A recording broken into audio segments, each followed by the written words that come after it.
నెల్లూరు జిల్లా కావలి మండలం తుమ్మలపెంటలో ఓ మత్స్యకార కుటుంబం ఇంట్లో ముఖ్యమంత్రి చంద్రబాబు నాయుడు భోజనం చేశారు. మార్కెట్లో స్వయంగా చేపలు కొనుగోలు చేసి స్థానిక మత్స్యకారుని ఇంటికి వెళ్లి వండించుకుని తిన్నారు. కుటుంబ సభ్యుడిలో వారితో కలిసి కింద కూర్చుని భోజనం చేశారు. ముఖ్యమంత్రి చంద్రబాబు నిన్న శ్రీ పొట్టి శ్రీరాములు నెల్లూరు జిల్లా కావలి నియోజకవర్గంలో పర్యటించారు. కావలి మండలం తుమ్మలపెంట గ్రామంలో నిర్వహించిన మత్స్యకారుల సేవలో కార్యక్రమంలో పాల్గొన్న అనంతరం స్థానిక చేపల మార్కెట్ను సందర్శించి మత్స్యకారులతో మాట్లాడారు. అక్కడ ఉన్న మహిళా వ్యాపారుల నుంచి చేపలు కొనుగోలు చేశారు. మార్కెట్ సందర్శనకు వచ్చిన ముఖ్యమంత్రికి మత్స్యకారుడు తనంగారి బాబు, ఆయన కుమారుడు గిరి స్వాగతం పలికారు. సీఎం తమ మార్కెట్కు రావడం పట్ల మత్స్యకారులు, వ్యాపారులు ఆనందం వ్యక్తం చేశారు. మత్స్యకారుడు తానంగారి బాబుతో మాట్లాడిన ముఖ్యమంత్రి వారి జీవనోపాధి, చేపల వేట పరిస్థితులు, మార్కెట్లో చేపల విక్రయాలపై అడిగి తెలుసుకున్నారు. మత్స్యకారుల సేవలో పథకం ద్వారా ఏడాదికి అందుతున్న 20,000 ఆర్థిక సాయం తమ కుటుంబాలకు ఎంతో ఉపయోగపడుతోందని బాబు సీఎంకు వివరించారు. స్థానికంగా లభించే చేపల రకాల గురించి సీఎం ఆసక్తిగా అడిగి తెలుసుకున్నారు. మార్కెట్లో సందర్శన అనంతరం స్థానిక మత్స్యకారుడు తానంగారి బాబు ఆహ్వానం మేరకు సీఎం వారి ఇంటికి చేరుకున్నారు. ఈ సందర్భంగా మార్కెట్లో కొనుగోలు చేసిన చేపలు తీసుకుని వెళ్లారు. తానంగారి బాబు సతీమణి వెంకమ్మ ముఖ్యమంత్రి తెచ్చిన చేపలను తమ ఇంట్లో వండారు. వెంకమ్మ చేపల పులుసు పెట్టే సమయంలో సీఎం చంద్రబాబు అక్కడే ఉండి కూర వండే విధానాన్ని పరిశీలించారు. సరదాగా కొద్దిసేపు గరిటె తిప్పారు. ఇటీవల బిడ్డకు జన్మనిచ్చిన వెంకమ్మ కుమార్తెతో మాట్లాడి తల్లి బిడ్డ బాగోగుల గురించి ఆరా తీశారు. వెంకమ్మ చేపల కూర సిద్ధం చేయడంతో వారి ఇంట్లోనే కుటుంబ సభ్యులతో కలిసి కింద కూర్చొని భోజనం చేశారు. ఈ సందర్భంగా సీఎం స్వయంగా తన చేతులతో వారికి చేపల పులుసును వడ్డించారు. అనంతరం వారితో కలిసి ముఖ్యమంత్రి చంద్రబాబు గ్రూప్ ఫోటో దిగారు. తమ ఇంటికి వచ్చిన ముఖ్యమంత్రికి తానంగారి బాబు కుటుంబ సభ్యులు ధన్యవాదాలు తెలియజేశారు. కొంటుండరు సార్ వచ్చేవాళ్ళు మేము మేము ఏ నుంచి చేస్తాము. ఇక్కడ తుమ్మలపేట బస్తీలో ఉండేవాళ్ళు అంతా వచ్చి కొనుక్కుని పోతారు సార్. ఏరే వాళ్ళు వస్తారు. కొంచెం ఎంత వస్తుందని ఒక ఎన్ని కేజీలు, ఒక 4 కేజీలు 5 కేజీలు వేసుకొచ్చుకుంటాము, అమ్ముకుంటాం. 10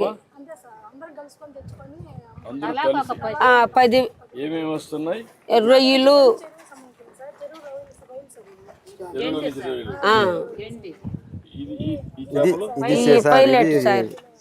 చెరువు చేప సార్. ఎన్ని చెరువు చేపలు సార్? అయ్యి ఎన్ని చెరువులా? 3 చెరువులు ఉంది సార్. ఇప్పుడు నువ్వు ఎంత చదువుకున్నావు? 8th నిలిపేసాను. ఏంటి కారణం? ఏంటి? మీ నాన్న కష్టపడతావు అంటే నువ్వు చూసి నువ్వు సహకరించాలని చెప్పి నిలిపేసావు.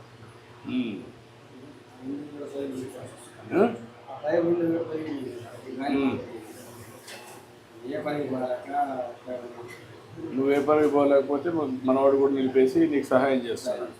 నువ్వు వేట పోతున్నప్పుడు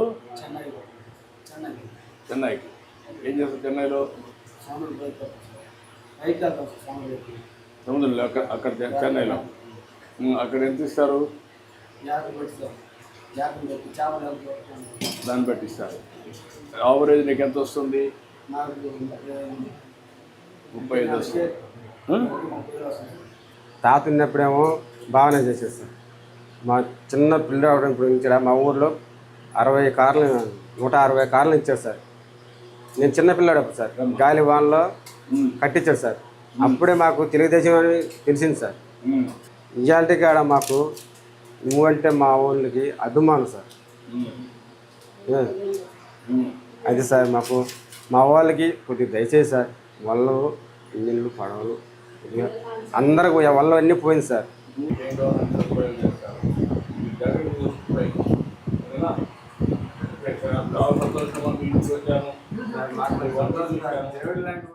గ్రామాల సమగ్రాభివృద్ధి కోసం అత్యంత పారదర్శకంగా క్షేత్రస్థాయిలో సర్వే నిర్వహించాలని ఉప ముఖ్యమంత్రి, పంచాయతీరాజ్, గ్రామీణాభివృద్ధి శాఖ మంత్రి పవన్ కళ్యాణ్ అధికారులను ఆదేశించారు.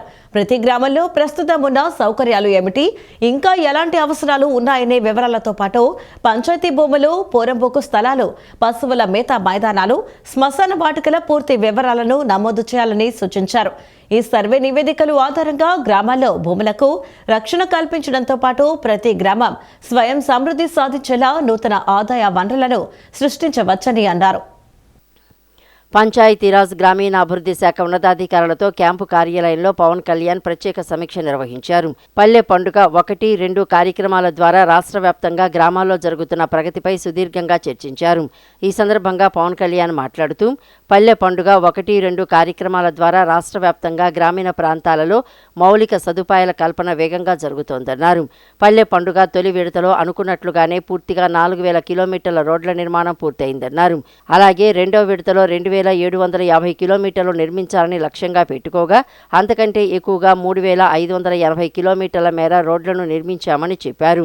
గ్రామాల్లో మురుగునీటి సమస్య నివారణకు పల్లె పండుగ 2.0 కింద సరికొత్తగా 59 కిలోమీటర్ల మేర మ్యాజిక్ డ్రైన్ నిర్మించాలని లక్ష్యంగా పెట్టుకోగా ఇప్పటికే క్షేత్రస్థాయిలో 32.3 కిలోమీటర్ల మేర పనులు పూర్తయ్యాయని అన్నారు.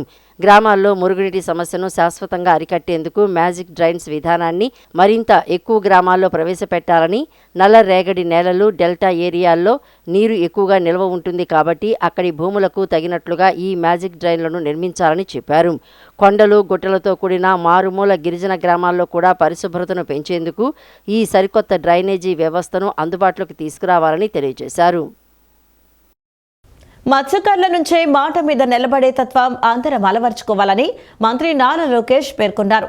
మత్స్యకారుల పట్టుదలే వేరని, యువగళం పాదయాత్రలో వారు చూపించిన క్రమశిక్షణ ఎన్నటికీ మర్చిపోలేనన్నారు. మాట మీదే నిలబడతారని, వారిలో ఐక్యత చాలా గొప్పగా ఉంటుందన్నారు. మీ నుంచి మేము చాలా నేర్చుకోవాలన్నారు. మత్స్యకారుల కోసం ప్రభుత్వం మెరుగైన సేవలు అందిస్తుందని, మీకేం కావాలన్నా ధైర్యంగా అడగచ్చు. ఇది మన ప్రభుత్వం. ఏ సమస్య వచ్చినా మీరు ఇక్కడికి రావచ్చు, ఎలాంటి సహాయమైనా అడగచ్చని అన్నారు. మత్స్యకారుల సేవలో కార్యక్రమం కింద రెండో ఏడాది నిధులు విడుదల చేసిన సందర్భంగా వెంకటపాలెం, తుమ్మలపాలెం, సీతానగరం, కుమ్మరిపాలెంకి చెందిన మత్స్యకారులు 100 బోట్లతో కృష్ణానదిలో ర్యాలీ నిర్వహించి ముఖ్యమంత్రికి, ప్రజాప్రభుత్వానికి కృతజ్ఞతలు తెలిపారు. బోట్లపై వచ్చిన మత్స్యకారులను ఇంట్లో నుంచి చూసిన మంత్రి లోకేష్ వారికి అభివాదం చేస్తూ ఇంటికి రమ్మని ఆప్యాయంగా ఆహ్వానించారు. అంతా కలిసి ఒక్క మాట అనుకుంటే దానిపై మత్స్యకారులు నిలబడతారని ఈ సందర్భంగా ఆయన స్పష్టం చేశారు. వైఎస్ఆర్సీపీ పాలనలో రాష్ట్రం ఎంత ధ్వంసమైందో అందరూ చూశారని, అయినా మత్స్యకారులు ఎన్ని కష్టాలు పడినా పిల్లలను బాగా చదివిస్తున్నారని ప్రశంసించారు. మత్స్యకారులకు ఏ కష్టం వచ్చినా, ఏ సమస్య అయినా ఎప్పుడూ తన ఇంటి తలుపులు తెరిచే ఉంటాయని మంత్రి హామీ ఇచ్చారు. ఇంట్లో కూర్చోబెట్టుకుని మత్స్యకారులందరితోనూ ఆప్యాయంగా మాట్లాడి ఫోటోలు దిగారు. తాము సీఎంకు కృతజ్ఞతలు చెప్పడానికి వస్తే మంత్రి లోకేష్ తమకు ఆత్మీయ ఆతిథ్యం అందించారని మత్స్యకారులు సంతోషం వ్యక్తం చేశారు. రాష్ట్రంలోని మత్స్యకారుల సంక్షేమం కోసం కూటమి ప్రభుత్వం మత్స్యకారుల సేవలో పథకాన్ని ప్రతిష్టాత్మకంగా అమలు చేస్తోందన్నారు. వేట నిషేధ సమయంలో మత్స్యకారుల కుటుంబాలకు ఆర్థిక భరోసా కల్పించేలా ఈ నిధులు అందిస్తున్నారని అన్నారు. తీర ప్రాంత భద్రతతో పాటు సముద్ర జాలర్ల సమస్యల పరిష్కారానికి ప్రభుత్వం సాంకేతిక పరిజ్ఞానాన్ని వినియోగిస్తోందని అన్నారు. డ్రోన్లు, పెట్రోలింగ్ బోట్లతో అక్రమ వేటను అరికట్టేందుకు చర్యలు చేపడుతున్నారని తెలియజేశారు. కానీ మిమ్మల్ని చూసినాక నేను ఈరోజు స్టన్ అయ్యా. ఎందుకంటే మనం అనుకోలేదు కదా, అట్లా అని వచ్చేసారు అందరూ. నేను పొద్దున్నేసి అందరూ వచ్చేయండి అప్పుడు పెట్టింది, అరే మత్స్యకారుల సేవలో బాబు గారు బయలుదేరుతున్నారు కదా ఈరోజు, ఆయన పంపించడానికి వచ్చినట్టున్నారు అందరని. అప్పుడు ఫోన్ చేశారు, బాబు తప్పనిసరిగా అందరు కలిసిన తర్వాత నేను మీటింగ్కి వెళ్తానని చెప్తాను జరిగింది. చాలా సంతోషం. ఎప్పుడు పౌరుషం ఉండాలి, ఎవడు ఆపరు. ఇది మనీలే, నేను మళ్ళీ చెప్తున్నా, ఇది మనీలే. మన సమస్యలు మనమే పరిష్కరించుకోవాలి. ఏమున్నా కొల్లన్న ఉన్నాడట్టుగా కొంచెం స్పీడ్ పెంచమంటా ఉంటాను అప్పుడప్పుడు అన్నని. ఏ సమస్య ఉన్నా అన్నతో మనం మాట్లాడుకున్నాం, మనం పరిష్కరించుకున్నాం. ఇది మన ప్రభుత్వం, అది మనందరం గుర్తుపెట్టుకోవాలి. సో మా ఇంటి తలుపులు ఎప్పుడు మీకోసం తెరిచి ఉంటాయి. ఏమున్నా రాండి, హాయిగా కూర్చుందాం. నేను అలాగే అటు ఇటు పరిగెడతా ఉంటే ఎవరో ఒకరు ఉంటారు. ఇంట్లో కానీ ఆఫీస్లో కానీ టీం ఉంటుంది. ఇక్కడ కానీ మన పార్టీ ఆఫీస్లో కానీ మనోళ్ళు ఉంటారు, మీరు అందరి పార్టీలో ఉంటారు. కానీ ఒక విషయం చెప్పాలి, నేను మరవలేంది మీ పట్టుదల. మామూలు మొండి కాదు. నేను చూసా కదా కావల్లో ఇప్పుడు జూలై దిండలే డిఫెన్స్ కంపెనీకి వచ్చాం. ఊరోళ్ళందరూ తీర్మానం చేశారు, ఎవడన్నా కానీ ఫంక్షన్కి వెళ్తే తోలు తీస్తాం. ఆశ్చర్యపోయి అంత పట్టుదల ఒకసారి అనుకుంటే ఊరంతా ఒక మాట నిలబడుతున్నాం. అది మీ దగ్గర నేను నేర్చుకోవాలి. కంపెనీ కూడా ఈ సంవత్సరం ఆఖరి లోపల పనులు పూర్తి చేస్తారు. వాళ్ళు కూడా చెప్పిన, ఎందుకంటే తమిళలో వస్తున్నారు, మన ప్రాంతంలోకి వచ్చి బయటకు వస్తున్నారు, అది ఆపాలని కంపెనీలు చెప్పారు. వాళ్ళకి బోట్ ఇవ్వని, దానికి ఏంటంటే మనుషులు వస్తున్నారు, అది ఆటోమేటిక్గా తిరుగుతూ ఉంటుంది ఆ కంపెనీ. సో బోట్లు కూడా డిఫెన్స్ ఉంది కదా, నేవీకి పైలట్లు వీళ్ళు కావాలి. ఈ బోట్లకు అవసరం లేదు, రూమ్ లో కూర్చొని ప్రోగ్రామ్ చేసి పెట్రోలింగ్కి వెళ్తా ఉంటుంది. వాళ్ళు ఒక బోట్ కూడా ఇవ్వరు. ఇస్తేనంటే అప్పుడు మన మత్స్యకారులకు ఇబ్బంది ఉండదు. కానీ ఇదే పట్టుదల మెయింటైన్ చేయండి, తగ్గేదే లేదు. ఇదే పట్టుదల ఉండండి, మీకు అండగా నిలబడే బాధ్యత మాది. ఓకేనా? రాబోయే రోజుల్లో ఏపీలో మినీ మార్టులను ఏర్పాటు చేయనున్నట్లు మంత్రి నాదెండ్ల మనోహర్ తెలిపారు.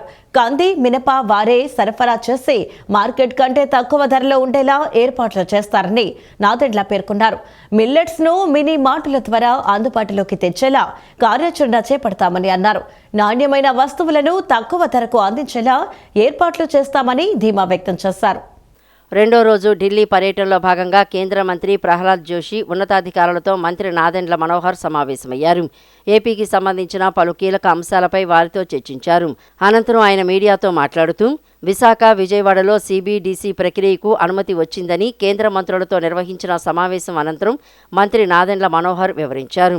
మరో నెల రోజుల్లోనే సిబిడిసికి సాంకేతికత, డేటా సేకరించుకొని ప్రారంభిస్తామని మంత్రి నాదెండ్ల స్పష్టం చేశారు. అదేవిధంగా రాబోయే రోజుల్లో 1000 మినీ మార్టుల ఏర్పాటుకు అధికారులు ముందుకొచ్చారని తెలియజేశారు. కంది, మినప, వారే సరఫరా చేసి మార్కెట్ కంటే తక్కువ ధరలో ఉండేలా ఏర్పాట్లు చేస్తారని నాదెండ్ల పేర్కొన్నారు. మిల్లెట్స్ను మినీ మార్టుల ద్వారా అందుబాటులోకి తెచ్చేలా కార్యాచరణ చేపడతామని అన్నారు. నాణ్యమైన వస్తువులను తక్కువ ధరకు అందించేలా ఏర్పాట్లు చేస్తామని ధీమా వ్యక్తం చేశారు. ముఖ్యంగా పౌర సరఫరాల నిర్వహణ, వినియోగదారుల సంక్షేమ కార్యక్రమాలు, ప్రజలకు పారదర్శకమైన సేవల అందచేత కేంద్ర రాష్ట్ర సమన్వయంపై చర్చ జరిగినట్లు తెలిపారు. ఈ సమావేశాల సందర్భంగా రాష్ట్ర ప్రజల ప్రయోజనాల పరిరక్షణకు ప్రభుత్వం అత్యంత ప్రాధాన్యత ఇస్తోందని, ప్రజలకు నాణ్యమైన, సమర్థవంతమైన సేవలు అందించేందుకు అవసరమైన చర్యలను వేగవంతం చేస్తోందని మంత్రి నాదెండ్ల మనోహర్ తెలియజేశారు. ఒక నిర్ణయం తీసుకున్నారు.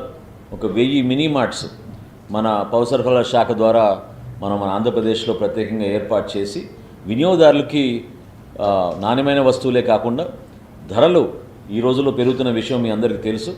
వాటిని ఎక్కడ కూడా మార్కెట్లో ఎక్కడా లేని విధంగా తక్కువ ధరలకి మనం అందించే విధంగా ఒక కార్యక్రమం కేంద్ర ప్రభుత్వం ద్వారా వారి సహకారంతో ఈ కార్యక్రమం కూడా ఇమీడియట్గా టేకప్ చేస్తున్న విషయం మీ దృష్టికి తీసుకొస్తున్నాం. అదేవిధంగా department of consumer affairs secretary గారు నిధి కరే గారితో కూడా సమావేశం ఏర్పాటు చేసుకున్నాం.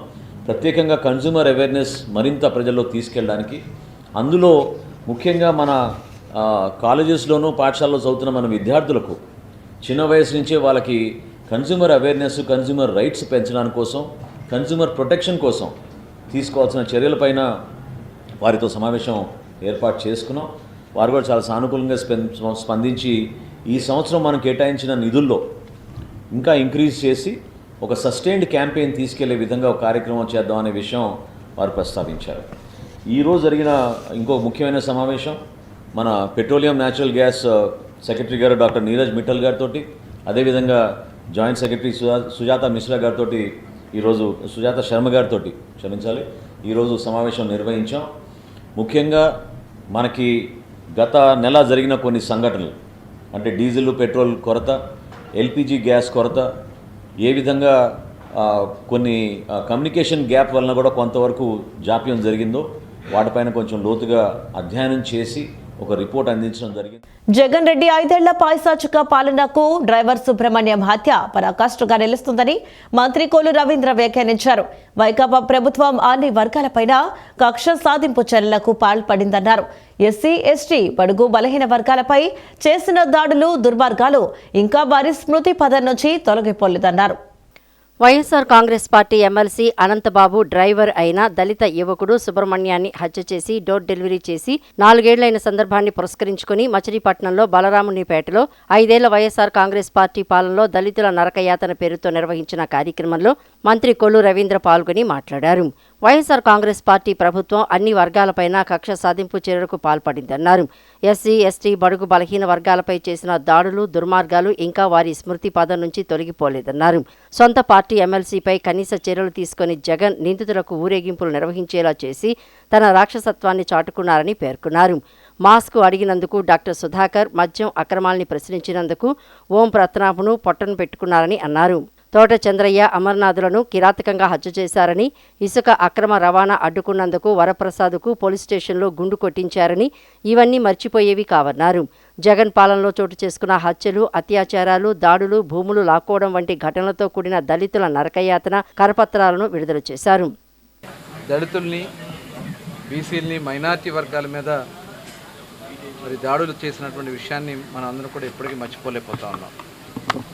ఇవాళ ఎవరైతే ఎమ్మెల్సీగా ఉన్నటువంటి అనంతబాబు డ్రైవర్గా ఉన్నటువంటి సుబ్రహ్మణ్యాన్ని హత్య చేసి ఇంటికి డోర్ డెలివరీ చేసి మరి ఆ రోజు వాళ్ళు చేసినటువంటి కార్యక్రమాలు ఇప్పటికీ దళిత సోదరులు ఆందోళనగానే ఉంది.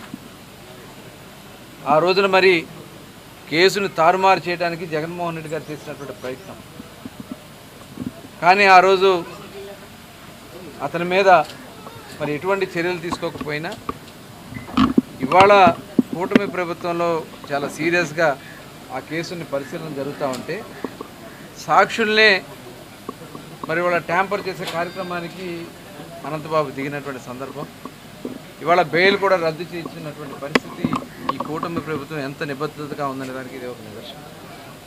ఇదే కాదు, అనేక మంది దళిత సోదరులపైన, ముఖ్యంగా డాక్టర్ సుధాకర్ మాస్క్ అడిగిన పాపానికి సుధాకర్ని పిచ్చాణి చేసి చంపేసినటువంటి వ్యక్తి జగన్మోహన్ రెడ్డి ప్రభుత్వం. ఒక ఉన్నత విద్యావంతుడైనటువంటి వ్యక్తి, ఈ వ్యవస్థల మీద ఒక అవగాహన ఉన్నటువంటి వ్యక్తిని పిచ్చోని చేసి చంపేసినటువంటి విధానం నిజంగా చాలా దురదృష్టకరం.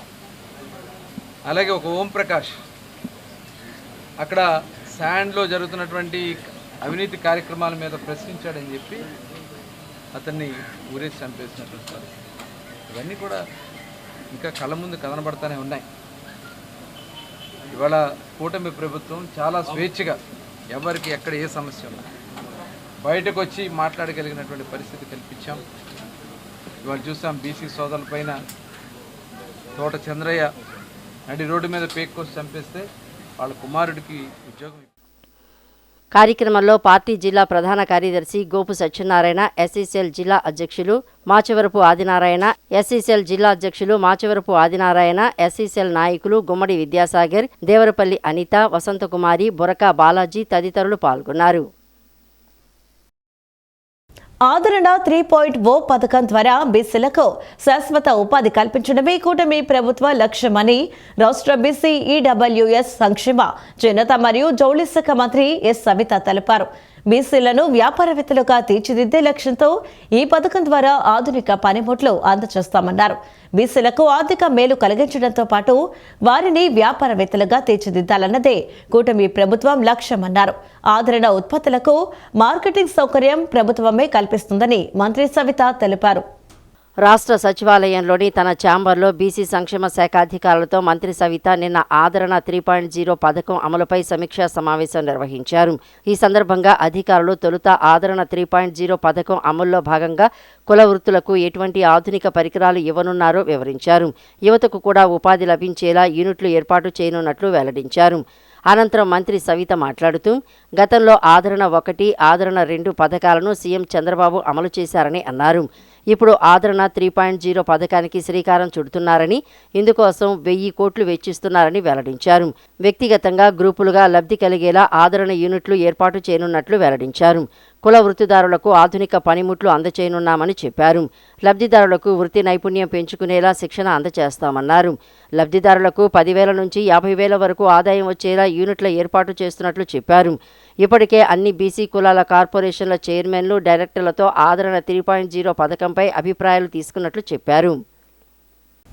నగరంలో సేకరించే వ్యర్థాలు కేవలం వ్యర్థాలు మాత్రమే కావని, అవి నగరానికి సంపద అని, వ్యర్థాల నుంచి సంపద తయారీకి పూర్తి స్థాయిలో చర్యలు తీసుకోవాలని విజయవాడ నగరపాలక సంస్థ కమిషనర్ ధ్యానచంద్ర అన్నారు. తడి చెత్తను వర్మీ కాంపోస్ట్ రూపంలో ఎరువుగా మార్చే ప్రక్రియను పూర్తి స్థాయిలో అమలు చేయాలని అధికారులకు ఆదేశించారు. వర్మీ కాంపోస్ట్ కు ప్రత్యేక బ్రాండింగ్ కల్పించి అది విజయవాడ నగరపాలక సంస్థ తయారు చేస్తున్న సేంద్రియ ఎరువుగా ప్రజలకు సులభంగా గుర్తించేలా చర్యలు తీసుకోవాలని అధికారులకు దిశానిర్దేశం చేశారు. నగర పర్యటనలో భాగంగా విజయవాడ నగరపాలక సంస్థ కమిషనర్ ధ్యానచంద్ర నిన్న Bandar road, Patamata, electricity colony, Yanamala కుదురు రోడ్డు ప్రాంతాలను సందర్శించి పారిశుద్ధ్య నిర్వహణ, తడి చెత్త సేకరణ మరియు వర్మీ కంపోస్ట్ తయారీ విధానాలను క్షేత్రస్థాయిలో పరిశీలించారు. ఈ సందర్భంగా కమిషనర్ మాట్లాడుతూ నగరంలో సేకరించే వ్యర్థాలను మూలస్థాయిలోనే తడి, పొడి చెత్తగా వేరు చేసి శాస్త్రీయ పద్ధతిలో నిర్వహించడం అత్యంత ముఖ్యమని తెలిపారు. ముఖ్యంగా తడి చెత్తను వర్మీ కంపోస్ట్ రూపంలో ఎరువుగా మార్చే ప్రక్రియను పూర్తి స్థాయిలో అమలు చేయాలని అధికారులకు ఆదేశించారు. పటమట ఎలక్ట్రిసిటీ కాలనీలో ఏర్పాటు చేసిన వర్మీ కంపోస్ట్ యూనిట్లను పరిశీలించిన కమిషనర్ తడి చెత్త ద్వారా తయారవుతున్న సేంద్రియ ఎరువును విజయవాడ నగరపాలక సంస్థ పరిధిలోని పార్కులు, రహదారి పక్కన ఉన్న మొక్కలు మరియు ఇతర హరిత ప్రదేశాల్లో వినియోగించాలని సూచించారు. ఈ విధంగా మొక్కల సంరక్షణతో పాటు వాటి పెరుగుదలకు అవసరమైన పోషకాలు అందించి నగరాన్ని మరింత హరితవనంగా తీర్చిదిద్దవచ్చని పేర్కొన్నారు. అదేవిధంగా ప్రజల్లో సేంద్రియ ఎరువుల వినియోగంపై అవగాహన పెంచేందుకు చర్యలు చేపట్టాలని, మొక్కల పెంపకంలో భాగస్వామ్యమవుతున్న స్వచ్ఛంద సంస్థలు మరియు ప్రజలకు తక్కువ ధరలకే ఈ ఎరువులను అందుబాటులో ఉంచే విధంగా ప్రణాళిక రూపొందించాలని సూచించారు. అనంతరం పటమటలో గల అన్నా క్యాంటీన్ను పరిశీలించి పారిశుద్ధ్య నిర్వహణ, తాగునీటి సరఫరా, వాడుక నీటి సరఫరాలో ఎటువంటి లోపం లేకుండా అధికారులు ఎప్పటికప్పుడు పర్యవేక్షిస్తూ చర్యలు తీసుకోవాలని అధికారులను ఆదేశించారు. రహదారి అభివృద్ధి సెస్ వ్యాట్ పేరుతో పెట్రోల్, డీజిల్ ధరలు పెంచి ప్రజలపై అదనపు భారం మోపింది జగన్ రెడ్డినని సర్వేపల్లి ఎమ్మెల్యే సోమిరెడ్డి చంద్రమోహన్ రెడ్డి ధ్వజమెత్తారు. మంగళగిరిలోని తెదేపా కేంద్ర కార్యాలయంలో నిన్న ఆయన విలేకరులతో మాట్లాడారు. వైకాపా ప్రభుత్వ హయాంలో పెట్రోల్, డీజిల్ పై దేశంలోని ఇతర రాష్ట్రాల కంటే ఆద్యతగా ధరలు వసూలు చేశారని మండిపడ్డారు. ఇంధనం కోసం సరిహద్దు జిల్లాల ప్రజలు పక్క రాష్ట్రాలకు వెళ్లేవారని గుర్తు చేశారు. ప్రస్తుతం అంతర్జాతీయ సంక్షేమ పరిస్థితుల దృష్ట్యా కేంద్రం ధరలు పెంచితే దానిపైన వైకాపా వాళ్లు రాద్ధాంతం చేస్తున్నారని ఆగ్రహం వ్యక్తం చేశారు. తెలంగాణలో 109 రూపాయల 66 పైసలు, కర్ణాటకలో 101 రూపాయ 94 పైసలు, 101 రూపాయి.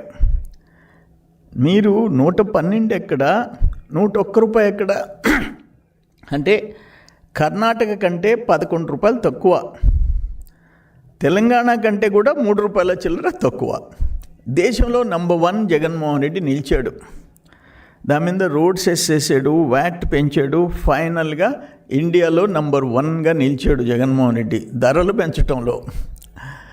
అందుకని ఇప్పుడు నేను నా కుమారుడి ఇంటికి బెంగళూరుకు పోయేది, వస్తా ఆ చిత్తూరు బార్డర్ అవతల కర్ణాటకలో లాస్ట్ పెట్రోల్ బంక్లో ఫుల్ ట్యాంక్ చేయించుకొచ్చేది. ఎందుకంటే లీటర్కి 11 రూపాయలు మిగులుతుంది. ఒక 50 లీటర్లు కొడితే మించుమించు 550 రూపాయలు మిగులుతుంది. అవన్నీ పోయి మీరు అదే ధర మీద, మీరు పెంచిన ధర మీద, మీ నాయకుడు జగన్మోహన్ రెడ్డి పెంచిన ధర మీద ముఖ్యమంత్రిగా మీరు ధర్నాలు చేస్తున్నారు. మేము 1 పైసా పెంచామా ఈ 2 ఇయర్స్లో?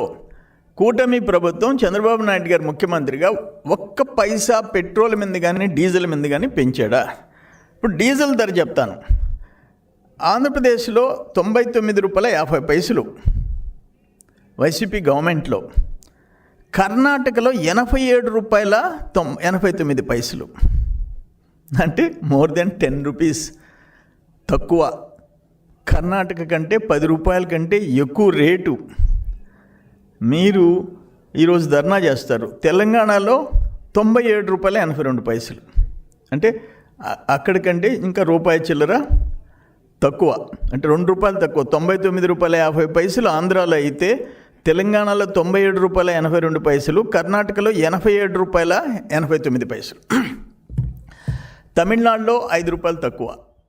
భూ సమీకరణలో పాల్గొనేందుకు రైతులకు ఇప్పటికే అవకాశం ఉందని AP CRDA commissioner V Vijayaramaraju తెలిపారు. భూసేకరణ ప్రకటనలో పేర్లు ఉన్నప్పటికీ సంబంధిత రైతులు నిర్ణీత గడువులోపు భూ సమీకరణలో పాల్గొనేందుకు అవకాశం ఉందని కమిషనర్ గ్రామసభలో స్పష్టం చేశారు. రాజధాని అమరావతి గ్రామాల్లో మౌలిక వసతుల అభివృద్ధికి ప్రణాళికలు సిద్ధం చేసి అమలు చేస్తున్నామని కమిషనర్ పేర్కొన్నారు. అమరావతి అభివృద్ధి ప్రాజెక్టులో భాగంగా నిర్మాణ పనులు వేగంగా జరుగుతున్నందున రాజధాని గ్రామాల రైతులు ఏపీ సిఆర్డీఏ అధికారులకు సహకరించాలన్నారు. ప్రజా రాజధాని అమరావతి నగర నిర్మాణం నిమిత్తం భూసేకరణ కార్యకలాపాలకై తుళ్లూరులో ఏపీ సిఆర్డీఏ ఆధ్వర్యంలో మంగళవారం గ్రామసభ జరిగింది. నిన్న జరిగిన గ్రామసభలో commissioner V Vijayaramaraju, additional commissioner A Bhargavateja హాజరయ్యారు. రాజధాని నగరంలో నిర్మిస్తున్న రహదారులు, ఎల్పీఎస్ జోన్లు తదితర అభివృద్ధి ప్రాజెక్టుల నిమిత్తం భూ సమీకరణ చేపట్టామని, సమీకరణకు కొందరు రైతులు, భూ యజమానులు ముందుకు రానందున రైతులతో పలుమార్లు చర్చించిన అనంతరం నిర్ణీత విధానంలో మాత్రమే ఇటీవల భూసేకరణ ప్రక్రియకై నోటిఫికేషన్ విడుదల చేశామని కమిషనర్ వివరించారు. రాజధాని అమరావతి గ్రామస్తులతో తరచుగా సమావేశాలు నిర్వహిస్తామని తుళ్లూరు గ్రామ సభలో కమిషనర్ చెప్పారు. ఆ సమావేశాలలో క్రితం సమావేశంలో చర్చించిన అంశాలపై ఏటీఆర్ను అధికారులు సిద్ధం చేయాల్సి ఉంటుందని అన్నారు.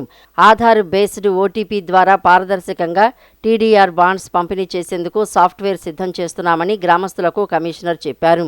ఎన్ఎస్పీ అమల్లో భాగంగా లేఅవుట్స్ సిద్ధం చేయాలని, అలాగే తుళ్లూరు పరిసర గ్రామాల లోపలికి సులభంగా చేరుకునేలా రహదారుల వ్యవస్థకే సర్క్యులేషన్ ప్యాటర్న్ సిద్ధం చేయాలని ఏపీసీఆర్డీఏ ఇంజనీరింగ్ అండ్ ప్లానింగ్ అధికారులను కమిషనర్ ఆదేశించారు. డ్రైనేజీ, పవర్ సప్లై తదితర మౌలిక వసతుల్లో ఉన్న సమస్యలపై పలువురు గ్రామస్తులు కమిషనర్కు ఫిర్యాదు చేయగా సంబంధిత అధికారులను తక్షణమే చర్యలు తీసుకోవాలని కమిషనర్ ఆదేశించారు.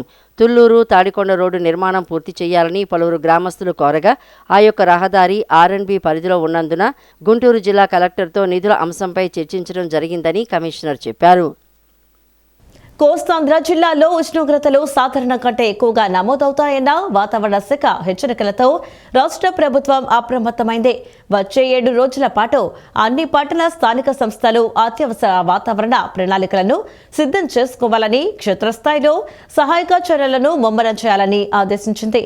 పురపాలక పరిపాలన, పట్టణాభివృద్ధి శాఖ ముఖ్య కార్యదర్శి ఎస్ సురేష్ కుమార్ ఈ మేరకు మున్సిపల్ కమిషనర్లకు మార్గదర్శకాలు జారీ చేశారు.